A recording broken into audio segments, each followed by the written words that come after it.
wabarakatuh. Waalaikumsalam warahmatullahi wabarakatuh. Waalaikumsalam warahmatullahi wabarakatuh. Selamat pagi Ananda semua.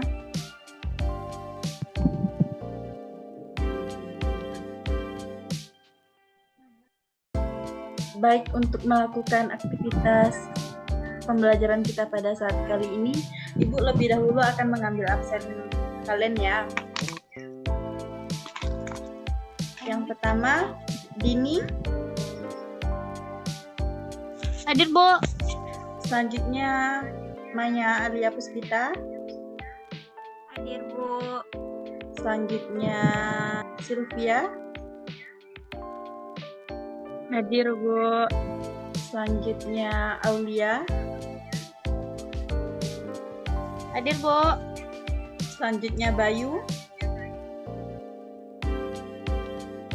Alfa, Bu.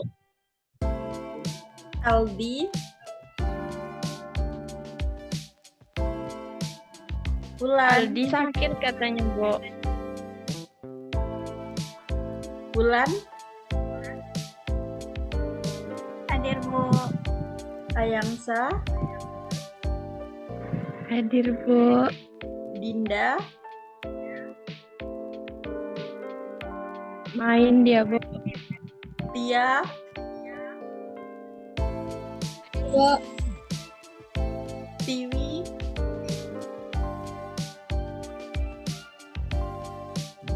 Ini sakit, Bu.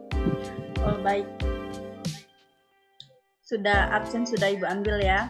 Selanjutnya kita akan masuk ke topik yang akan kita bahas pada pagi kali ini, yang mana judulnya ekspor dan impor. Di sini Ibu pengen tahu siapa yang bisa menjelaskan pengertian dari impor?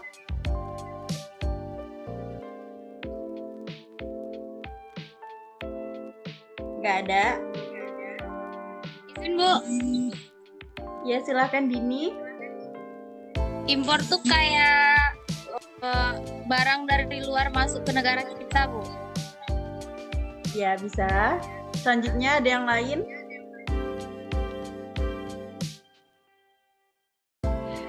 Membeli barang, Bu, dari negara lain.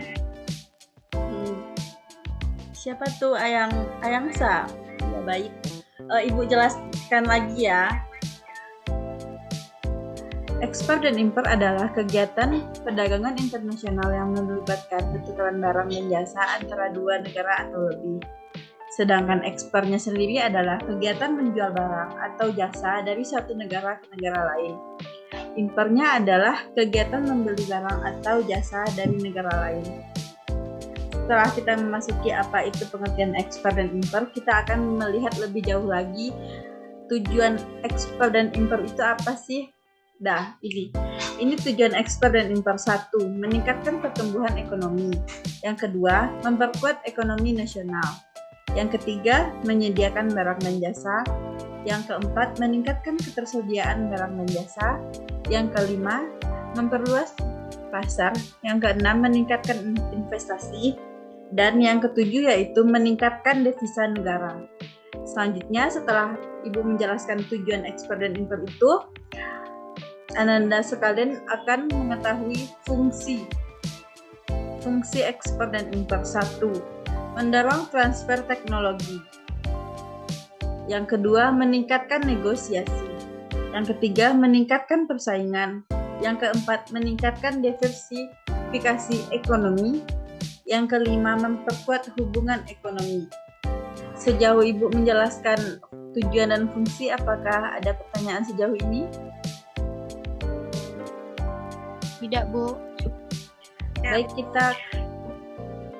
Baik, kita akan lanjut ke penjelasan selanjutnya. Pada masa Orde Lama, sektor dan impor migas, minyak bumi dan gas memiliki peran penting dalam perekonomian Indonesia. Pada saat itu, sektor migas merupakan sektor utama dalam perekonomian Indonesia dan memberikan kontribusi yang sangat besar terhadap pendapatan negara. Ekspor migas menjadi pendapatan utama Indonesia pada masa Orde Lama. Perbandingannya pada masa Orde Baru ialah di masa Orde Baru, ekspor dan impor migas tetap menjadi sektor yang sangat penting dalam perekonomian Indonesia. Pada awal tahun 1980-an, Indonesia masih menjadi produsen minyak terbesar di Asia Tenggara dan sektor migas masih menjadi penyumbang utama devisa negara. Pada tahun 1980-an, sektor migas memberikan kontribusi sebanyak 70% terhadap total pendapatan devisa Indonesia. Pada masa tersebut, pemerintah Indonesia masih menjalankan kebijakan nasionalisasi migas dengan memperkuat peran Pertamina sebagai perusahaan negara yang mengelola seluruh produksi dan distribusi migas di Indonesia. Pemerintah juga terus mengundang investor asing untuk berinvestasi di sektor migas Indonesia, terutama untuk eksplorasi dan pengembangan migas. Selanjutnya, setelah kita mengetahui perbedaan antara Orde Lama dan Orde Baru, kita masuk ke dalam reformasi.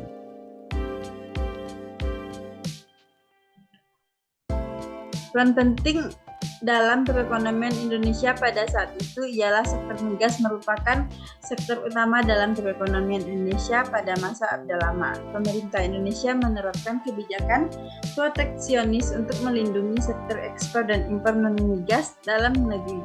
Beberapa langkah yang dapat diambil ialah mengimpor bahan baku dan tarif yang rendah, memperkuat industri dalam negeri melalui subsidi, dan mengekspor produk dalam negeri dengan harga yang kompetitif.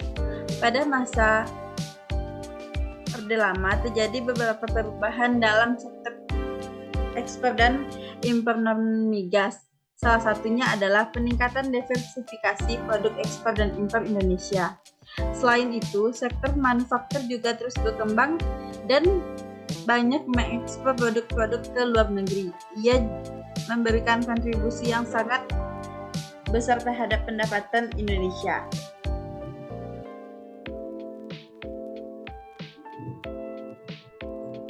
Selanjutnya, Ananda bisa mengetahui nilai ekspor dan impor itu apa aja sih?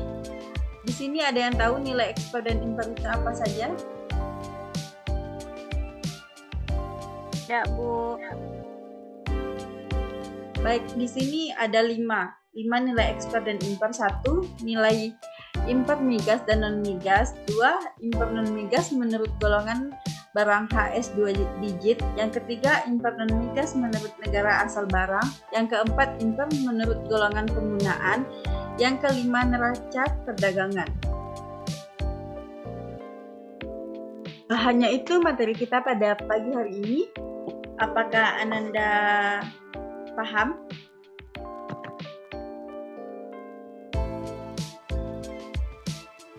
Paham, Bu.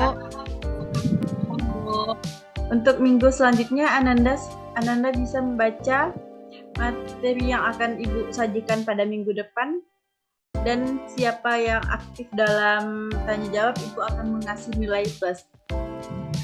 Mungkin hanya itu Zoom meeting kita pada pagi hari ini. Boleh saya end meeting ya. Baik, Bu. Terima kasih, Bu. Sama-sama.